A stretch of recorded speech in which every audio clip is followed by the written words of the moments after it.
Hello बच्चों, इससे पहले हम आहार नियोजन का अर्थ, उसका उद्देश्य और उसकी आवश्यकता के बारे में पढ़ चुके हैं। और आज का हमारा जो टॉपिक है वो है आहार नियोजन के कारक।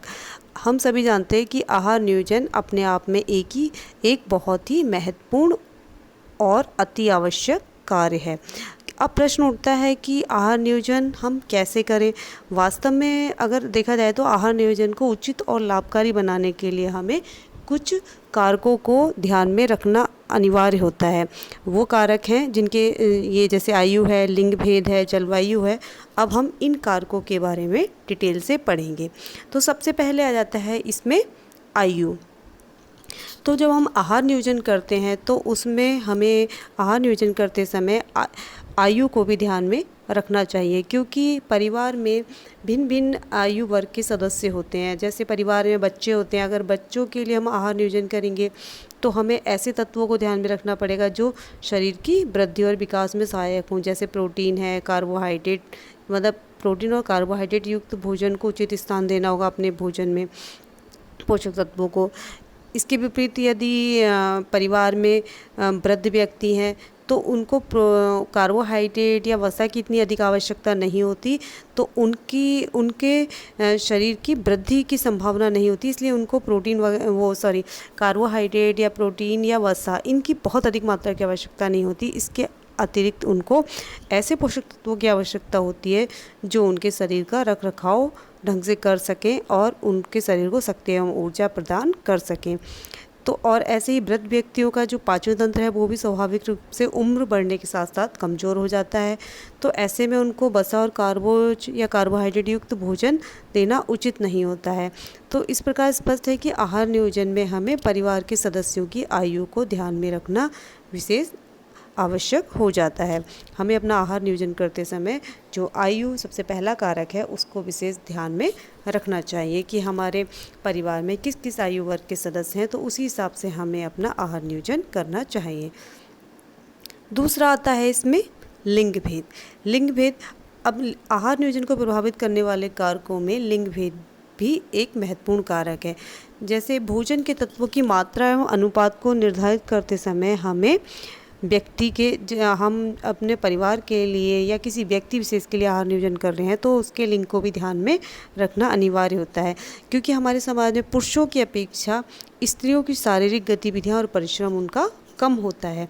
इसके अतिरिक्त पुरुषों की शारीरिक गतिविधियां ज़्यादा होती हैं, जैसे उन्हें बाहर जाके काम करना पड़ता है या भाग दौड़ करनी पड़ती है ना, ऑफिस वर्क करना पड़ता है। तो स्त्रियों की अपेक्षा पुरुषों का शारीरिक कार्य ज़्यादा होता है, लेकिन अब तो महिलाएं भी बाहर का कार्य करती हैं। इसके अतिरिक्त जैसे स्त्री और पुरुष के शरीर के आकार और वजन में भी अंतर होता है। स्त्री का कद और वजन पुरुष से सामान्यतः कम ही होता है, और इसी शारीरिक अंतर के कारण क्या है, स्त्री और पुरुष के भोजन में भी अंतर हो जाता है। और इसके अतिरिक्त जैसे स्त्रियों की गर्भावस्था है या स्तनपान काल की अवस्था है, इसमें भोजन संबंधी जो आवश्यकताएं हैं वो भी भिन्न हो जाती हैं, क्योंकि जो गर्भवती स्त्री है या बच्चों को दूध पिलाने वाली स्त्री है उसके भोजन में पोषक तत्वों की मात्रा एक पुरुष की तुलना में अतिरिक्त रखी जाती है। तो हमें अपना आहार नियोजन करते टाइम लिंग भेद को भी ध्यान में रखना चाहिए। तीसरा आता है इसमें जलवायु। अब आहार नियोजन को प्रभावित करने वाला तीसरा जलवायु भी महत्वपूर्ण कारक है।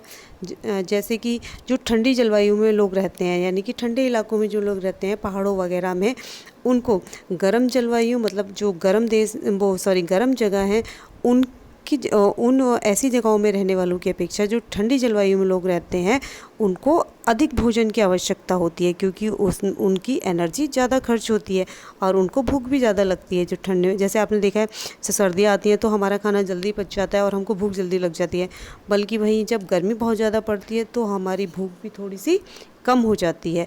तो यही है कि ठंडी जलवायु में जो लोग रहते हैं उनकी भोजन की मात्रा गर्म जलवायु की अपेक्षा थोड़ी अधिक होती है, और ऐसे ही गर्म जलवायु में जो लोग रहते हैं तो उनको पसीना अधिक आता है।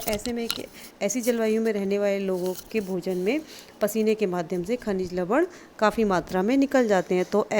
तो गर्म जलवायु में रहने वाले लोगों के भोजन में हम पेय पदार्थों को ज़्यादा ध्यान में रखेंगे और ऐसे खाद्य पदार्थों का इस्तेमाल भोजन में करेंगे जिसमें खनिज लवणों की समुचित मात्रा हो। अगला आता है हमारा व्यवसाय। व्यवसाय भी एक महत्वपूर्ण कारक है आहार नियोजन को प्रभावित करने वाला, क्योंकि व्यवसाय, किसी का व्यवसाय मतलब किसी का काम, किसी का कार्य जो होता है शारीरिक परिश्रम वाला होता है, मेहनत मजदूरी वाला होता है, बोझ उठाने वाला होता है, और किसी का मानसिक कार्य करने वाला होता है। जैसे कि जो खेतों में मजदूर लोग काम करते हैं या घर बनाते हैं, ईंटें ढोते हैं, रेता बजी, ये सब जो काम करते हैं तो उनका शारीरिक परिश्रम ज़्यादा होता है। इसके अपेक्षा कोई डॉक्टर है या फिर कोई इंजीनियर है या कोई शिक्षक है तो उसका मानसिक कार्य ज़्यादा होता है, शारीरिक कार्य कम। तो जो मानसिक कार्य करने वाले लोग हैं तो उनके भोजन में जो है प्रोटीन, विटामिन्स, खनिज लवण, इन तत्वों की मात्रा अधिक होगी, और जो शारीरिक परिश्रम करने वाले लोग हैं उनके भोजन में कार्बोहाइड्रेट या वसा, ये जो व्यक्ति को तुरंत एनर्जी ज़्यादा देते हैं, ऐसे भोज्य पदार्थों की मात्रा उनके भोजन में अधिक होगी। अगला आता है हमारा शारीरिक आवश्यकताएं। अब जैसे शारीरिक आवश्यकताओं से मतलब है कि जैसे मान लीजिए जो परिवार में सदस्य होते हैं तो किसी सदस्य को कोई ऐसा रोग होता है जिसमें विशेष खाद्य पदार्थों की मनाही होती है। जैसे कि अगर परिवार में किसी को मधुमेह या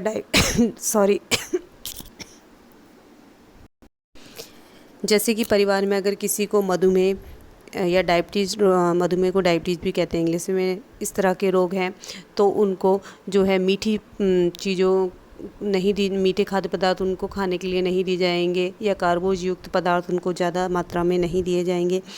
ऐसे ही अगर किसी को हार्ट से संबंधित प्रॉब्लम है तो उसके लिए ऐसे खाद्य पदार्थों का चयन किया जाएगा जिसमें कि वसा की मात्रा कम हो, या उसके लिए जब सब्जियां या कोई भी खाद्य सामग्री बनाई जाएगी तो कम तेल में बनाई जाएगी, उसको तला भुना कम दिया जाएगा। और इसके अपेक्षा अगर मान लीजिए किसी व्यक्ति का चोट लगी है या कोई अन्य दुर्घटना हो गई है जिसके कारण उसका ऑपरेशन करना पड़ा है, या उसे कोई अन्य रोग है जिसके कारण उसका ऑपरेशन हुआ है, तो ऐसे में उसको कम तला भुना उबला हुआ भोजन दिया जाएगा, मिर्च मसालों वाला भोजन उसको नहीं दिया जाएगा, उसके लिए सुपाच्य भोजन दिया जाएगा। ऐसे ही अगर कोई बहुत ज़्यादा मोटा व्यक्ति है परिवार में तो उसके लिए ऐसे भोजन की व्यवस्था करनी होगी जिसमें कैलोरी कम हो, जिससे उसका मोटापा और ना बढ़े। कार्बोज युक्त पदार्थ भी उसे कम दिए जाएंगे। ऐसे ही अगर कोई जैसे बच्चा है, बच्चे को कोई अगर बीमारी है तो उसको उस बीमारी से, जैसे पीलिया वगैरह हो जाता है बच्चों को, तो उनको इस तरह का भोजन दिया जाएगा जिससे जो भोजन उसे पीलिया में लाभदायक हो, जैसे गन्ने का रस है, मूली का रस है, या मूली दी जाएगी। तो इस तरह जो शारीरिक आवश्यकताएं हैं तो इनको ध्यान में रखना बहुत ही आवश्यक होता है आहार नियोजन करते समय। इसके अलावा जैसे शारीरिक आवश्यकताएं, परिवार में कोई स्त्री गर्भवती है तो उसकी शारीरिक स्थिति अलग हो जाती है अन्य स्त्री की अपेक्षा, तो उसके भोजन का विशेष रूप से ध्यान रखा जाएगा। उसमें जो एक आम स्त्री को दिए जाते हैं पोषक तत्व, तो उनकी मात्रा में उसको अधिक पोषक तत्वों की आवश्यकता होती है। ऐसे ही कोई दूध पिलाने वाली महिला है, बच्चों को जो दूध पिलाती है, उसको सामान्य महिला से उसको अधिक पोषक तत्व भोजन में उसके सम्मिलित किए जाएंगे। तो ये तो रहा शारीरिक आवश्यकताएं। अगला आता है इसमें परिवार के सदस्यों की संख्या। अब जो परिवार के सदस्यों की संख्या है ये भी एक महत्वपूर्ण कारक है जो आहार नियोजन को प्रभावित करता है। अगर मान लीजिए किसी परिवार में बहुत ज़्यादा सदस्यों की संख्या है तो ऐसे परिवार के लिए आहार नियोजन करते समय स्त्री को विशेष बातों का ध्यान रखना चाहिए।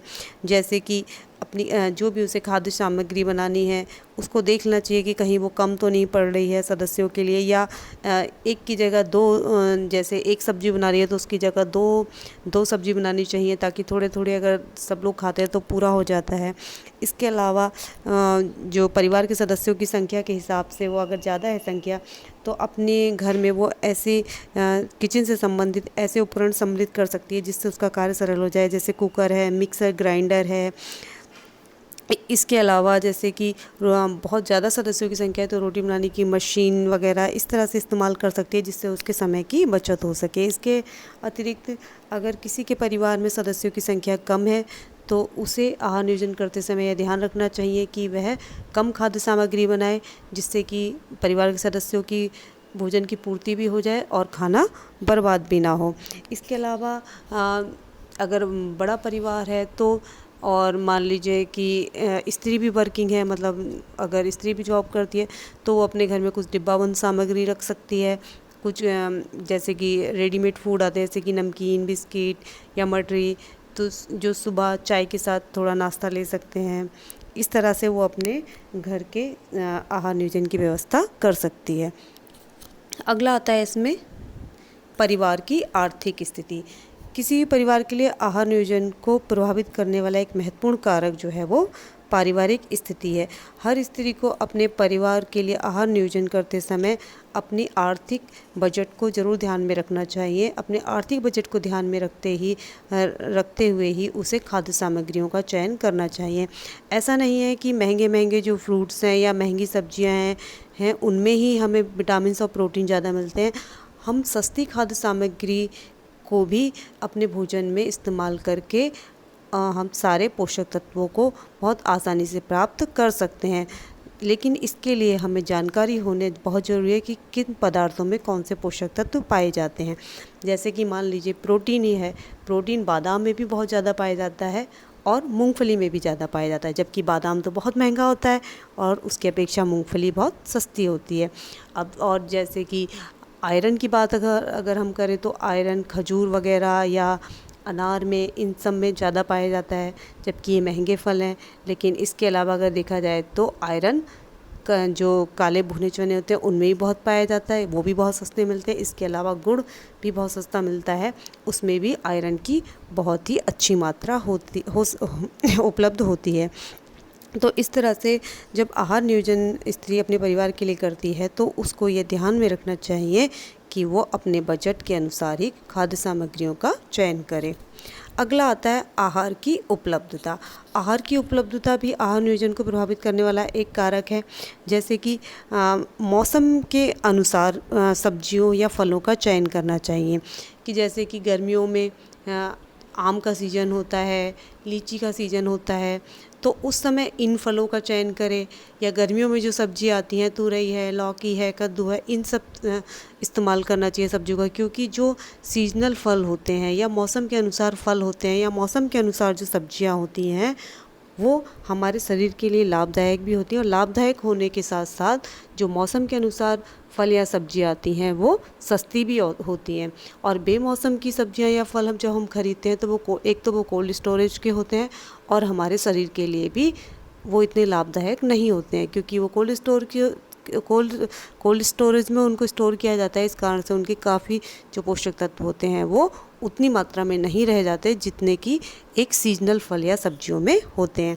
तो हमें आहार नियोजन करते समय ये ध्यान रखना चाहिए कि हमें मौसम के अनुसार सब्जियों और फलों को इस्तेमाल करना चाहिए। अगला है इसमें पारिवारिक परंपराएं। पारिवारिक परंपराएं भी एक कारक हैं जो हमारे आहार नियोजन को प्रभावित करती हैं। जैसे कि कई परिवारों में या कई धर्मों में ये मान्यता होती है कि अंडा, मीट, मांस, मछली नहीं खाना चाहिए। और ऐसे परिवारों में क्या होता है, अपनी मान्यताओं के प्रति वो इतने विश्वास वाले होते हैं कि अगर डॉक्टर भी किसी कारण से कोई बीमारी में अगर अंडा बताता है या मांस, मछली खाने के लिए बताता है, तब भी वो उस चीज़ को नहीं लेते हैं। तो ये पारिवारिक परंपराएं भी हैं जो हमारे आहार नियोजन को प्रभावित करती हैं। और अगला है इसमें रुचियाँ तथा इसमें ज़रा प्रिंट मिस्टेक हो गई है, रुचियाँ तथा अरुचियाँ हैं ये, मतलब पसंद और नापसंद। अब पसंद और नापसंद भी हमारे आहार नियोजन को प्रभावित करने वाला एक कारक है, क्योंकि कई सारी सब्जियां ऐसी होती हैं या फल ऐसे होते हैं जो परिवार के प्रत्येक सदस्य को पसंद नहीं होते हैं।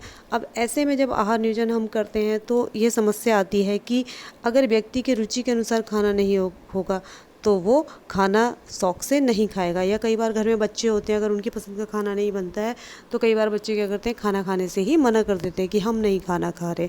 तो ऐसे में बहुत समस्या हो जाती है कि क्या ऐसी सब्ज़ी चुनी जाए या क्या ऐसे फल चुने जाएं जो सबको पसंद हो। तो आहार नियोजन करते समय स्त्री को अपने परिवार के सदस्यों की पसंद और नापसंद को भी ध्यान में रखना चाहिए कि जैसे कि बच्चे होते हैं, बच्चों को थोड़ा चटपटा और थोड़ा बाहर की चीज़ें खाना ज़्यादा पसंद होता है, बाहर के मिर्च मसाले जैसा। इसके अतिरिक्त अगर घर में बूढ़े लोग हैं, वृद्ध लोग हैं, तो वो कम मसालेदार भोजन खाना पसंद करते हैं। तो आहार नियोजन करते समय स्त्री को ये ध्यान देना चाहिए, जैसे बच्चे हैं तो बच्चों के लिए कोई चटपटा सा नाश्ता बना दें, और घर में अगर वृद्ध लोग हैं तो उनके लिए थोड़ा कम मसालेदार कोई भी भोजन बना दें। अब अगला आता है इसमें अवसर। तो अवसर भी एक आहार नियोजन को प्रभावित करने वाला कारक है। अवसर जैसे कि हमारे घरों में या हमारे समाज में आए दिन कोई ना कोई अवसर आते रहते हैं, या जैसे घर में है तो किसी का बर्थडे है, किसी का नामकरण है, किसी की मैरिज एनिवर्सरी है, किसी का बर्थडे है, तो ये फंक्शन आते रहते हैं। तो इनमें क्या होता है, हमें रोज़ के खाने का जो हमारा मेन्यू होता है उससे थोड़ा हमें हटकर अपना मेन्यू बनाना होता है। जैसे कि मान लीजिए किसी का अगर बर्थडे है, तो वैसे तो हम नॉर्मली घर में दाल चावल रोटी सब्जी बनाते हैं, लेकिन अगर किसी का बर्थडे पार्टी है, किसी की मैरिज एनिवर्सरी है, तो हम क्या करते हैं, उस दिन कुछ अलग पकवान बनाते हैं। तो जैसे कि मान लीजिए अगर बर्थडे पार्टी है या किसी की शादी की सालगिरह है, तो हम जैसे कि भरवा करेला बना सकते हैं, भरवा भिंडी बना सकते हैं, या कोई भी भरवा टिंडे वगैरह, या भरवा शिमला मिर्च, इस तरह से भोजन बना सकते हैं। या हम मटर पनीर बना सकते हैं, मलाई कोफ्ता बना सकते हैं, या शाही पनीर की सब्ज़ी बना सकते हैं, और जैसे गोभी के पराठे, या नमक अजवाइन की पूड़ी, आलू टमाटर की सब्ज़ी, रायता, है ना। इस तरह से हम अपने मेन्यू में बदलाव करके विशेष अवसरों पर कुछ अलग तरह की डिशेस बना के हम अपने अवसर को एंजॉय भी कर सकते हैं, मतलब जो भी हमारे घर में फंक्शन है उसको एंजॉय भी कर सकते हैं। और आहार नियोजन करते समय हमें क्या है, इन सब चीज़ों का विशेष ध्यान देना चाहिए कि हमारे घर में किस तरह के क्या अवसर आ रहे हैं, उसके अनुसार ही हमें भोजन का नियोजन करना चाहिए। इसके अतिरिक्त जैसे पार्टियां वगैरह होती हैं, शादी वगैरह है, तो उसमें तो बड़े स्तर पर आयोजन किया जाता है, तो उसमें तो हलवाई लोग बनाते हैं, और उसका तो शादी वगैरह का तो मेन्यू ही अलग होता है। तो हमें आहार नियोजन करते समय ये ध्यान रखना चाहिए कि विशेष अवसरों पर हम इस तरह का भोजन बनाएं जो हमारे परिवार के सदस्यों को अच्छा भी लगे, और हम अच्छे से जो भी हमारा फंक्शन है उसको एंजॉय भी कर सकें। ठीक है, ओके।